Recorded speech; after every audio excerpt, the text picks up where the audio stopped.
Ils ont quelque chose à dire et bien souvent à écrire sur le monde professionnel et ses évolutions. Ils sont inspirants car ils éclairent le chemin d'un univers de plus en plus complexe, de plus en plus rapide et nous aident à prendre le recul nécessaire pour mieux comprendre les tendances de fond, tenir le cap et progresser. Ils, ce sont les invités d'ASAP, le podcast qui décrypte le monde du travail. En fait, mettre en place le télétravail, c'est un peu reconstruire le travail en général.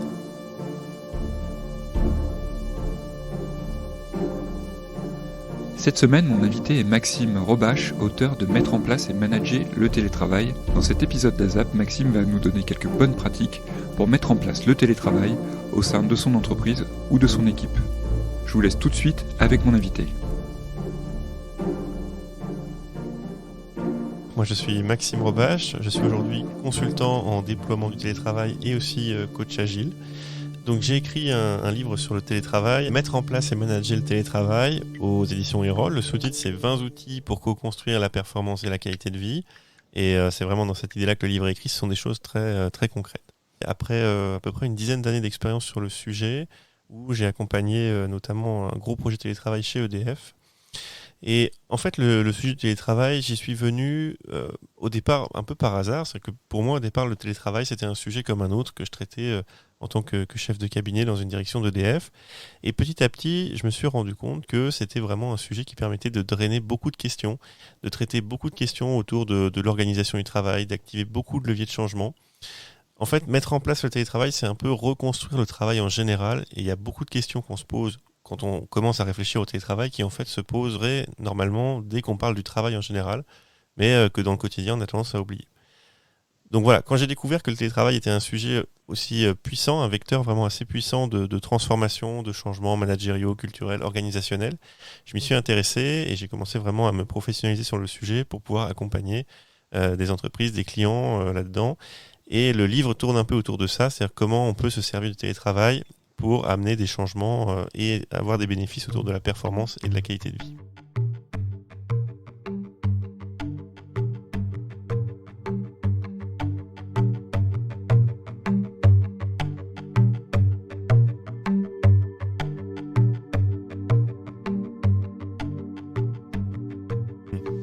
Alors en termes de bénéfices, c'est vrai qu'il y en a un certain nombre qui semblent évidents. Moi j'aime bien utiliser la notion de performance globale. Donc dans la performance globale, en fait, l'idée c'est que la performance de l'entreprise, elle n'est pas seulement économique, comme on voit souvent la performance comme quelque chose d'économique. Là, c'est pas seulement économique. Il y a aussi dans la performance globale une notion de performance organisationnelle, de performance sociale et de performance environnementale. Donc c'est une sorte de mix entre la performance économique, la productivité à proprement parler, et la responsabilité sociale des entreprises. Quand on met tout ça, on obtient une sorte de notion de performance globale. Et du coup, l'idée du télétravail, c'est que c'est quelque chose qui alimente très facilement les 4 piliers de cette performance globale et qui amène des bénéfices à la fois pour l'entreprise et pour les collaborateurs. Donc c'est quelque chose qui est vraiment, vraiment gagnant-gagnant. Alors, sur la performance économique, c'est plutôt des gains pour l'entreprise, mais aussi pour le collaborateur. Hein, quand on cherche bien, on peut citer finalement la productivité. Je pense que tout le monde aura constaté qu'en télétravail, on est plus concentré, on est moins dérangé, donc naturellement, on est un peu plus productif. On a aussi des gains sur le temps de travail. Alors, ils sont pas toujours faciles à expliciter ou à rendre transparents, mais mécaniquement, quand on prend moins les transports, quand on réduit son temps de trajet dans la semaine, en fait, on a tendance à réinvestir une partie de ce temps en temps de travail. Donc là, ça se travaille au niveau des entreprises pour savoir comment on communique là-dessus et finalement, par rapport à des gens qui ne sont pas au forfait jour, comment on fait pour que tout ça soit acceptable. Et peut-être qu'il faut travailler justement sur le temps de travail dans l'entreprise pour que tout ça soit rendu acceptable. Mais mécaniquement, en tout cas, on constate qu'il y a un gain là-dessus pour les entreprises. Donc un gain en temps de travail, un gain en productivité. Ça, c'est principalement sur la performance économique. On pourrait aussi parler de gains sur les locaux. Hein. On pourrait rationaliser un peu l'usage des bureaux, potentiellement passer en flex office, avoir des taux de foisonnement où on a 8 bureaux pour 10 personnes, 7 bureaux pour 10 personnes. Ça, c'est des choses qui sont envisageables et qui permettent de faire des gains aussi pour l'entreprise. Sur la performance organisationnelle, alors là, on est plus sur des choses plutôt qualitatives, hein.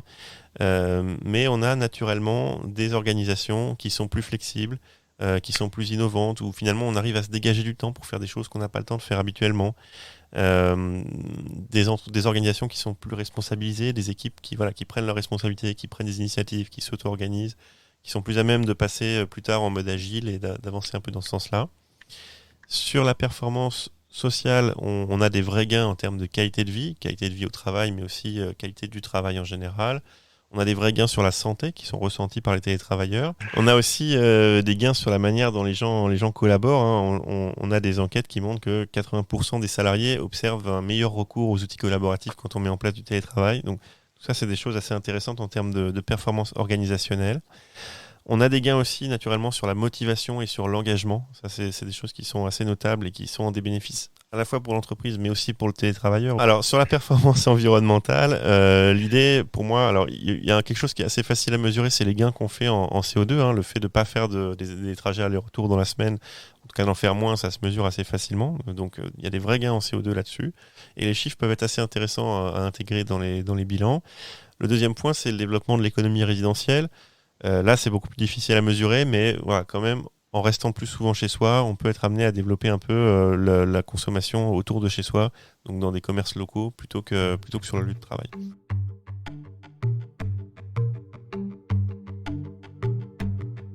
La performance de l'entreprise, elle n'est pas seulement économique.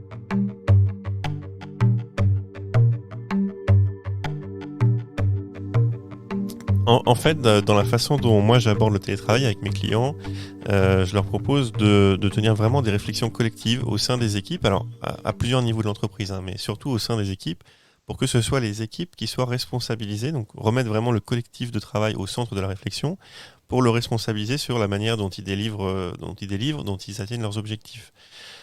Donc en faisant ça, autour du télétravail, on pose plein de questions qui touchent à la nature propre du travail en elle-même. Et on est amené à modifier les modes de réunion, les processus, l'ensemble des modes de fonctionnement pour que le télétravail puisse être un vrai vecteur de performance et qu'on puisse développer tout ça au sein de l'équipe. Donc c'est principalement en voyant le télétravail comme un mode d'organisation collectif construit par l'équipe avec son manager qu'on arrive à faire réfléchir les gens sur quelque chose de beaucoup plus large et qu'on arrive à avoir des impacts assez fondamentaux sur la culture du travail, les modes de travail et les organisations du travail. Oui, complètement. Alors, le télétravail, ça amène effectivement à revoir aussi les modes managériaux. C'est vrai que quand on voit plus ses collaborateurs au bureau ou autour de soi, le contrôle un peu quotidien, la culture du présentéisme change, a même tendance à disparaître, ou en tout cas à se réduire. Et ça amène forcément à manager plus par la confiance. Et le manager, il commence à avoir un rôle un peu plus facilitant, donc un peu plus de facilitateur, d'accompagner ses équipes finalement dans le travail plutôt que de distribuer les tâches et de contrôler que les choses sont bien faites. Alors moi je suis consultant en déploiement du télétravail et coach agile en même temps, et c'est vrai qu'il y a un lien entre les deux sujets, hein, le télétravail et l'agilité. Ce lien, il est principalement sur l'état d'esprit en fait, qui est en œuvre quand on déploie l'agilité ou quand on déploie le télétravail. Quand on déploie l'agilité, l'idée c'est qu'on va chercher à rendre les équipes le plus autonomes possible. On va leur fixer des objectifs clairs et ensuite la façon dont elles vont s'organiser, c'est à leurs mains. Il n'y a pas nécessairement un manager qui va leur dire comment fonctionner. Le tout c'est qu'elles vont prendre des engagements pour délivrer les choses qui doivent être délivrées. Donc voilà, il y a beaucoup d'auto-organisation, d'autorégulation, il y a beaucoup d'amélioration continue aussi dans ce que fait une équipe qui va être agile. Et il y a beaucoup de responsabilités autour de l'engagement qui est pris. Avec le télétravail, l'idée c'est d'amener les équipes un peu dans cet état d'esprit et on n'est pas forcément obligé d'imposer aux équipes des méthodes agiles très cadrées, mais l'idée de la co-construction, de l'auto-organisation, de l'autorégulation et de l'amélioration continue, elle vaut vraiment pour le télétravail et elle vaut pour tous les autres sujets en fait, pas seulement quand on met en place le télétravail, mais quand on travaille en général. Le fait d'être en tant que collectif de travail responsabilisé sur ce qu'on produit en tant qu'équipe, pas seulement en tant qu'individu, challenger sur comment on fait pour s'améliorer au quotidien et en tout cas régulièrement au niveau de la performance. Tout ça, c'est agile et tout ça, ça marche très bien aussi pour mettre en place le télétravail.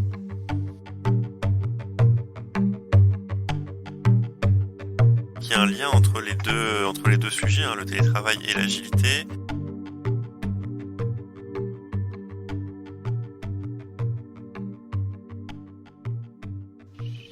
Alors, sur le chemin critique, la première chose, je pense, à vérifier pour pouvoir faire du télétravail, c'est d'avoir l'engagement du COMEX ou du CODIR, ou en tout cas des instances dirigeantes et des plus hauts dirigeants de l'entreprise. Il faut qu'eux en premier soient convaincus et il faut qu'eux en premier puissent porter une vision du voilà comment le télétravail devrait se comporter, devrait se dérouler dans l'entreprise, voilà comment ça devrait se mettre en place. Une vision assez stratégique, assez macroscopique, mais qui en tout cas est portée par les plus hautes instances de l'entreprise ou les dirigeants de l'entreprise ou les patrons dans une PME. Et aussi une forme d'exemplarité de leur part. Si on croit au télétravail, il faut le pratiquer et il faut montrer ce que nous, à titre individuel, en tant que dirigeant, on y gagne. Ça, c'est le premier point. Le deuxième point, pour moi, qui est sur le chemin critique, c'est d'accompagner le management. Une fois que le top management va montrer l'exemple et va porter la vision, le management doit comprendre tout ça, doit l'assimiler et doit en être le relais. C'est beaucoup plus facile si on a le sponsorship du COMEX ou du CODIR. Mais voilà, le management doit être accompagné, formé à minima, comprendre les tenants, les aboutissants et ce qu'on attend d'eux dans cette démarche pour accompagner leurs équipes dans l'auto-organisation. Ça, c'est la deuxième chose. Et la troisième chose, pour moi, qui est vraiment importante, c'est le dialogue social. Dans toutes les entreprises, il y a le dialogue social, qui est des instances représentatives du personnel ou pas. Voilà, c'est important aussi de construire ça avec le CSE, avec les représentants du personnel, avec les salariés, avec les collaborateurs dans l'équipe, à tous les niveaux de l'entreprise, d'essayer de faire mûrir le dialogue social avec le sujet du télétravail.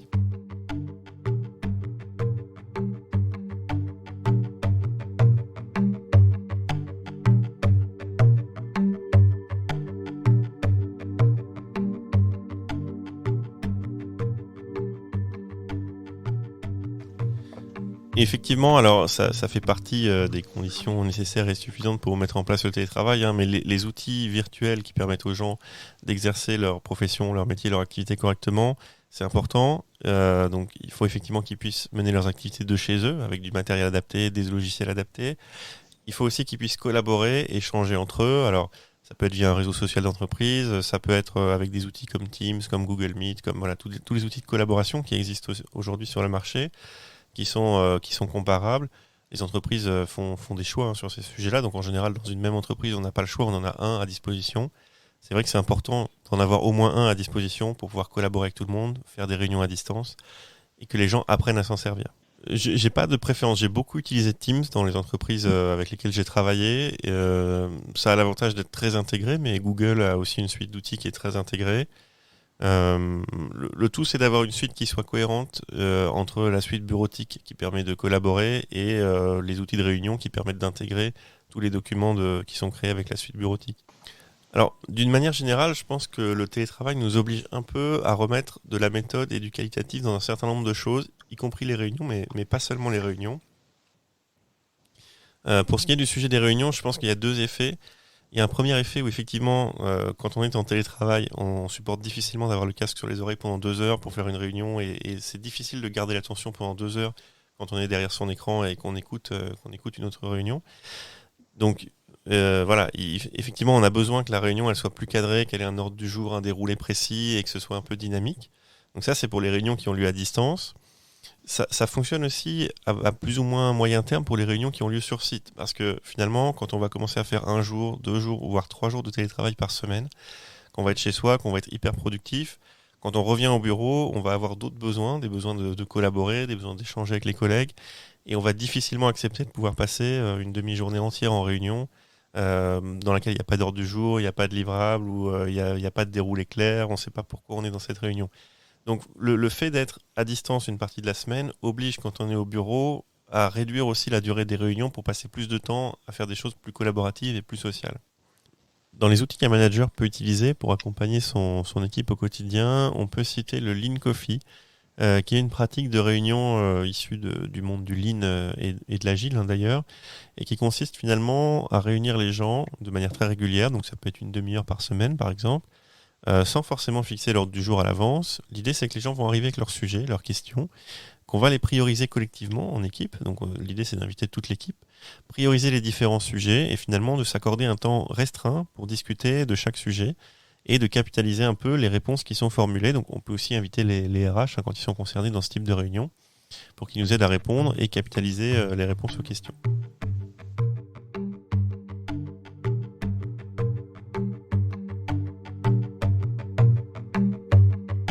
Le télétravail nous oblige un peu à remettre de la méthode et du qualitatif dans un certain nombre de choses.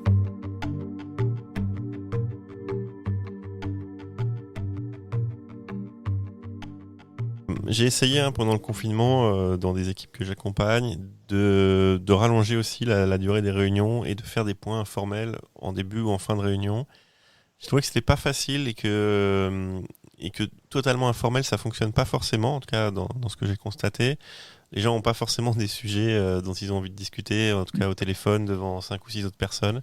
Ça fonctionne plutôt bien quand les gens se connaissent de longue date, qui sont dans des équipes assez historiques, ils arrivent à se téléphoner, à s'appeler, comme ils le feraient naturellement au bureau. Quand c'est vraiment toute l'équipe et qu'on essaie de rendre un peu, qu'on essaie de mécaniser un peu cette partie informelle, c'est pas très naturel finalement. C'est pour ça que, à mon sens, la solution la plus naturelle, c'est de trouver vraiment l'équilibre entre le présentiel au bureau et le télétravail à la maison. Et même aujourd'hui, en période de déconfinement, je pense qu'on peut trouver ces équilibres dans un certain nombre d'entreprises, avec l'idée finalement que la partie sociale, on la fait vraiment quand on est au bureau, et la partie très productive, on peut la faire quand on est chez soi. Alors ouais, il y a pas de modèle unique de toute façon. Je pense que, et c'est vraiment l'idée dans laquelle le livre est écrit et l'idée dans laquelle je construis mes accompagnements, chaque entreprise va avoir son modèle, va décliner un peu le télétravail. Chaque équipe aussi au sein de l'entreprise va décliner le modèle qui est écrit au niveau de l'entreprise. Pour autant, on peut imaginer des choses. On peut imaginer qu'il y ait par équipe un jour commun dans la semaine où tout le monde se retrouve sur site. Ça peut être intéressant. Et ça peut être intéressant pour faire tout ce lien social, pour amener des choses plus informelles, pour amener des réunions d'équipe, de la collaboration.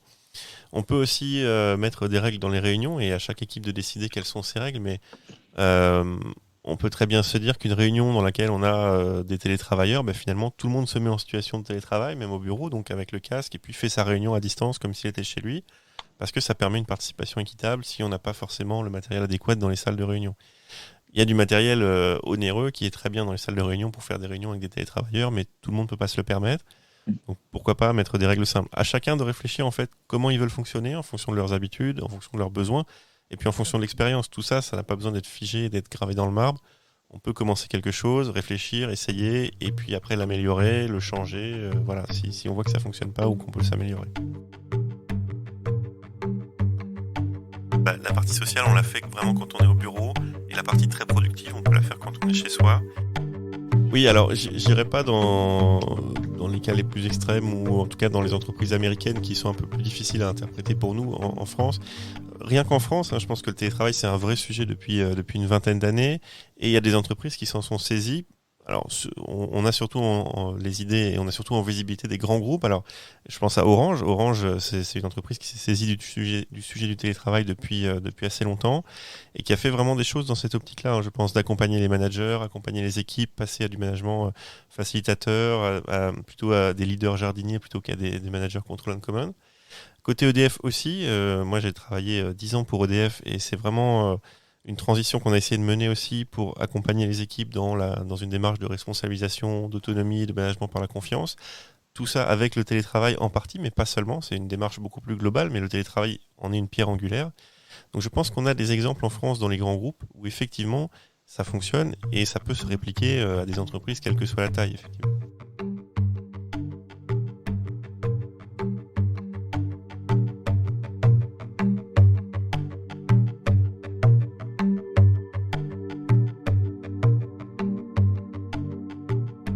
La mise en place du télétravail, finalement, ça revient à reconstruire un peu le travail en lui-même, certes à distance, mais le travail quand même, qui devient en partie du télétravail.